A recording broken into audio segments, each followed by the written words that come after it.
জীবন সহজ নয়। জীবনটাকে সহজ করে নিতে হয়, কখনো দোয়া করে, কখনো সবর করে, কখনো আবার অক্লান্ত পরিশ্রম করে। আমাদের সামাজিক গণ্ডি এবং পারিবারিক গণ্ডি পার হয়ে আমরা জীবনে যা কিছু করতে চাই, সেই জায়গাটাই আসলে অনেক বাধা, অনেক বিপত্তির সম্মুখীন হতে হয়। অনেক গুরুজনদের বাধার সম্মুখীন হতে হয়, মানুষের সমালোচনার খোপের মুখে পড়তে হয়। এই জন্য জীবন নিয়ে যারা ভেবেছে, জীবন নিয়ে যারা গবেষণা করেছে, তাদের মতে জীবনটা হচ্ছে একটা উত্তাল সমুদ্রের ডিঙ্গি নৌকার মতো।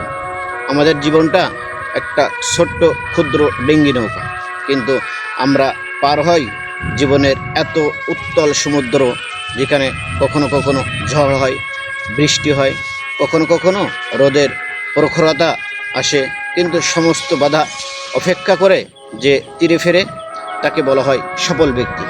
জীবনটা কিন্তু পৃথিবীতে কিছু মানুষের জন্য সহজ, কিছু মানুষের জন্য কঠিন। ব্যাপারটা এরকম না, প্রত্যেকটা মানুষের জন্য জীবনটা কঠিন। জীবনটা হচ্ছে একটা পরীক্ষা ক্ষেত্র। আমাদের পরীক্ষা দিয়ে পাশ হয়ে আমাদেরকে তীরে ফিরতে হবে। এই জিনিসটা আমরা মাথায় রাখলে আমাদের জীবনটা খুব পরিপাটি এবং সুন্দরভাবে আমরা পরিচালনা করতে পারব। ভিডিওটা ভালো লাগলে শেয়ার করে দিবেন।